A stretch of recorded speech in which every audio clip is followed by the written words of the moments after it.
Order. I call this meeting of the House of Assembly Management Commission to order. Let's begin by having the members of the Management Commission introduce themselves. I will start, and then we will move clockwise around the table. My name is Danielle Barkos, Speaker of the House and MLA for Chester St. Margaret's and Chair of the Management Commission. Marco McLeod, MLA Pictou West. Scott Armstrong, MLA Colchester Musquodoboit Valley. Ali Gregory Fadari, MLA for Clary Park West. Ian Rankin, Timberley Prospect. Lisa LaChance, Halifax, Little Sable Island. Susan LeBlanc, MLA for Dartmouth North. I would also like to acknowledge the presence of Jane Charlton, Chief Clerk of the House, and Gordon Hebb, Chief Legislative Counsel. First, we will start with the approval of the minutes of the last meeting of the Management Commission, which occurred on March 19th, 2025. The draft minutes were circulated in advance of today's meeting. Are there any questions, comments, or changes to the minutes? Seeing none, I would ask someone to move the draft of the minutes of the minutes of the Management Commission on March 19th, 2025. Okay. Moved by MLA Armstrong. Would all those in favor, or will someone second the motion? Sorry. I recognize the honourable member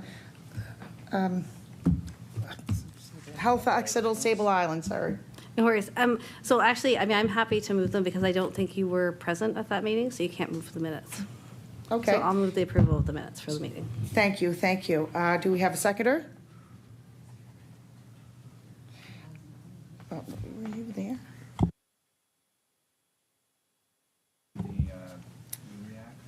Perfect. Would all those in favor of the motion please say aye? Contrary-minded, nay. The motion is carried. Can we just confirm?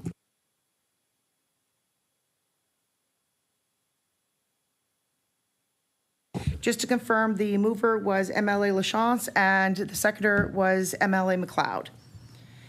The second item on the agenda is the amendment of the standard contract for constituency assistance. A track changes versions of a contract showing the proposed changes, updating the contract to reflect the job title and classification has been circulated. Are there any questions or comments on the new contract? Would someone move that the standard contract of the constituency assistance be amended by striking out assistant wherever it appears and substituting coordinator, and by striking out EC06 in paragraph 2A and substituting EC07? Moved by MLA LeBlanc, seconded by MLA Sheehy-Richard. Would all those in favor please say aye? Aye. Contrary-minded, nay. The motion is carried. The third item on the agenda is the consideration of a series of proposed amendments to the House of Assembly Management Commission regulations. There are two separate sets of amendments representing 4 district changes. We will deal with the proposed amendments one at a time. I will ask the clerk to speak to the first proposed amendment, which updates the job title of constituency coordinators and removes a spend provision regarding an allowance of deputy speakers. Chief Clerk.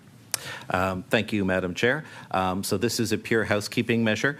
The Management Commission regulations refer to constituency assistants as part of the process where they underwent the position evaluation. Their job description was updated, and their new title is constituency coordinator. So these changes update that title to change all the references of constituency assistant to constituency coordinator. The other change that's contained in this series of amendments is getting rid of the provision that provides for a top-up allowance to deputy speakers. That was in place back at a time when the salary, if there was more than one deputy speaker, the salary would be divided among the various deputy speakers. This was a top-up allowance that had been put in place to make sure that the total amount never fell below $12,500. With the remuneration panel and the legislative changes that took place back in the spring, there's now a distinct salary being paid to every deputy speaker. So no matter how many we have, that amount doesn't get split up. They get that amount. So we no longer need this provision for the top-up allowance, so we'll just get rid of it. Are there any questions, comments, or concerns?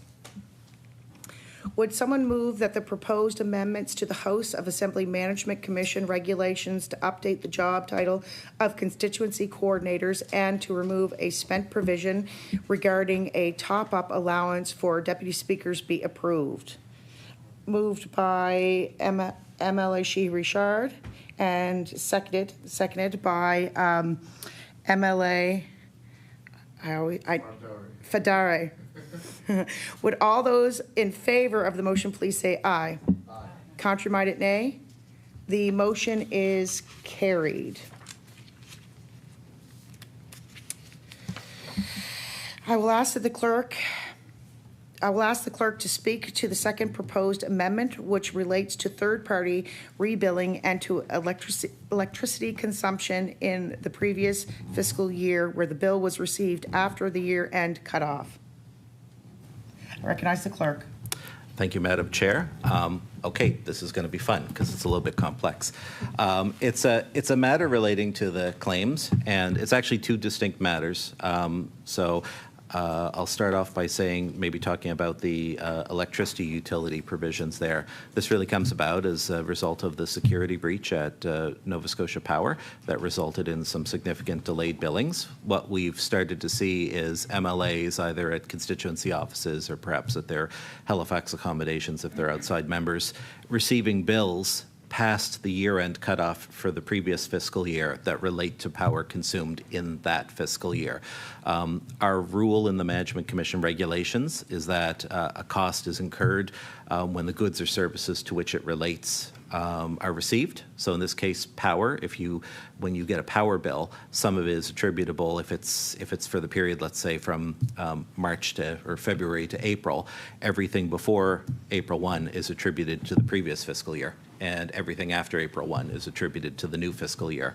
This has led to a situation where MLAs have received bills for power that they have no way of expensing because it's come after the year-end cutoff. There's no way we can move that back into the old fiscal year. The government's accounting system really doesn't allow us to take those expenses back. But what we can do is we can we're creating a legal fiction that in these cases the costs were incurred when the invoice was received. I had long conversations with Karen Howard, our Director of Finance Administration. We did talk about this with the Auditor General to just get their input about whether they were comfortable with this. And I did also consult with the chair of the Audit Committee and forwarded a copy of the draft with him to make sure he was comfortable with this too. So the end result is that anyone who receives, and it's just in relation to that one fiscal year, the previous fiscal year. We've kept it broad. We say electrical utility rather than just Nova Scotia Power because we don't know if the independent utilities, if they were affected in some way, perhaps because they received power from Nova Scotia Power and their billing was affected.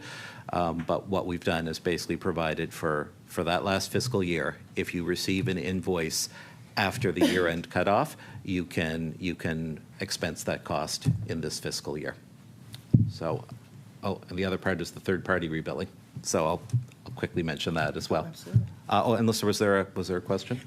Would you like to wait till after he's done the third-party rebilling? Okay, so please continue. Okay, the third-party rebilling is a similar thing that we've just sort of started to see. It's come up in cases where rather than, let's say, paying utilities and that directly, MLAs are their landlord or some kind of a third party like a property management company is receiving those bills from the utility companies, and then they're going back and billing it to the MLAs. And what's happening is sometimes the MLAs are receiving these bills after the year-end cutoff.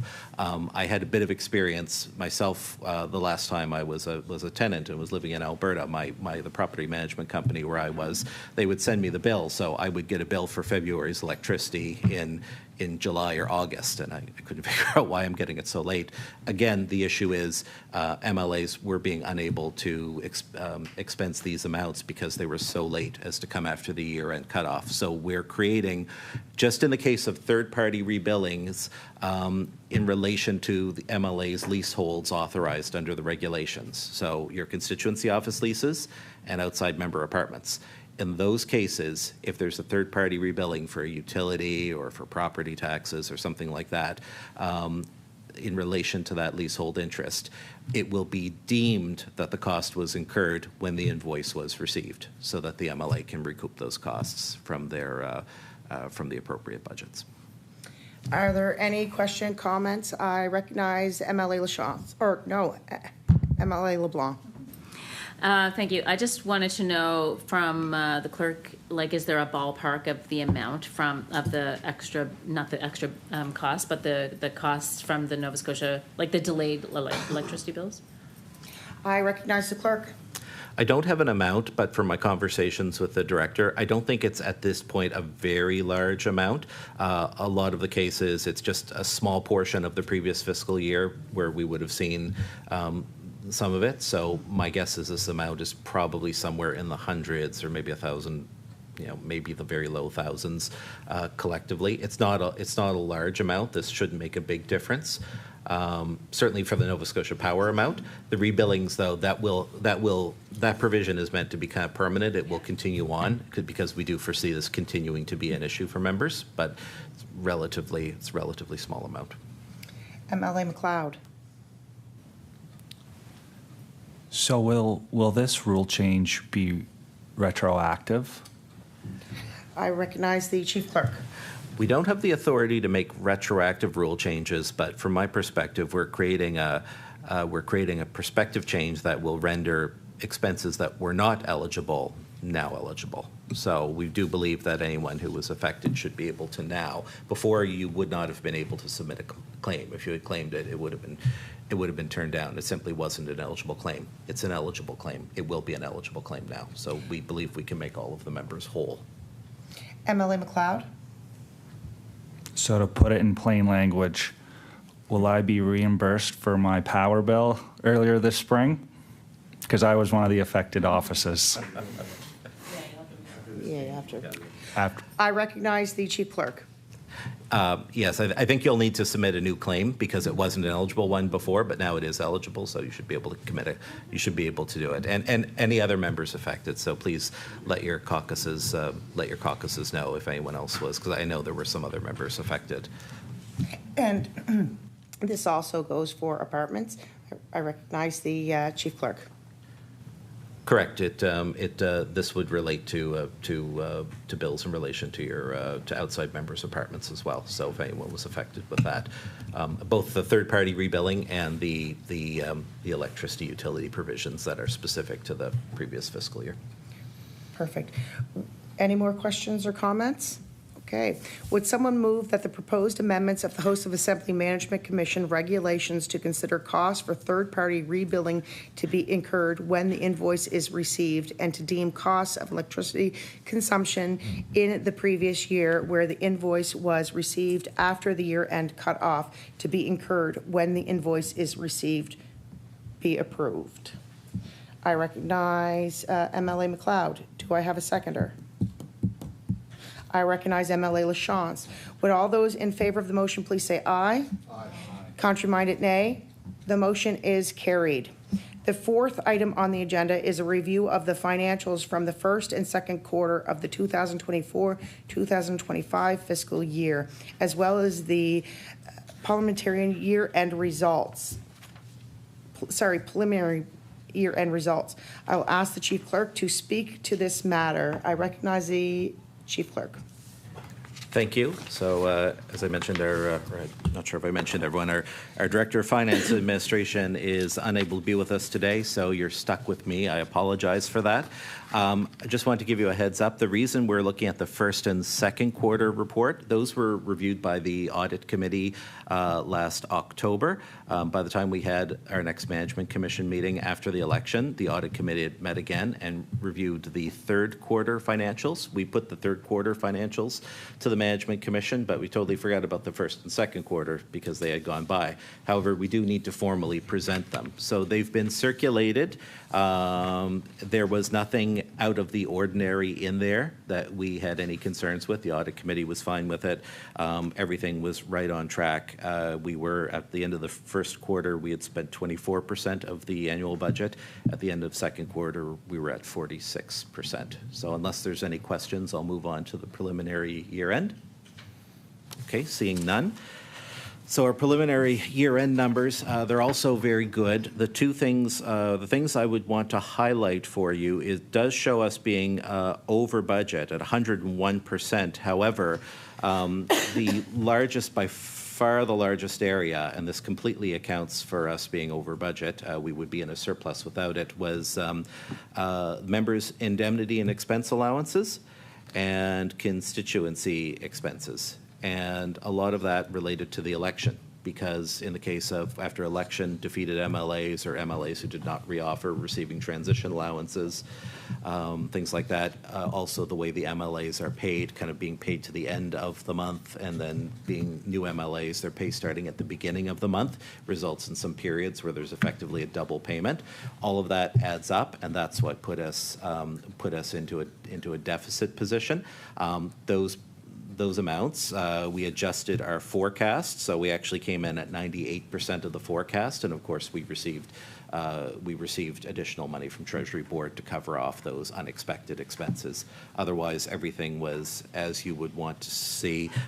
There's also some things here. These amounts, some of the leaders, the opposition leaders and caucus offices, some of it's showing a deficit with one and a surplus in the other. That stuff's all been adjusted. At the end of the day, the opposition caucuses, all their total amount of spending was within their budgets. It shows the government's caucus office over budget, but again, that's because of the election results, and they had the entitlement to spend more money. So it's above what was budgeted at the beginning of the year, but the forecast was adjusted to take into account the larger size of the government caucus. So again, once we factor that in and the additional appropriations to account for the new members, everything was as it should be. Everything was to forecast. So our numbers are all good. There was no concerns when this came forward to the Audit Committee. Thank you, Clerk. Chief Clerk. The fifth item on the agenda is an in-camera discussion on a human resource matter. This marks the end of the public portion of the meeting. We will adjourn immediately following the in-camera discussion. I will now ask that everyone, except for the members of the House of Assembly staff, to leave the room. Thrown out of better places than this.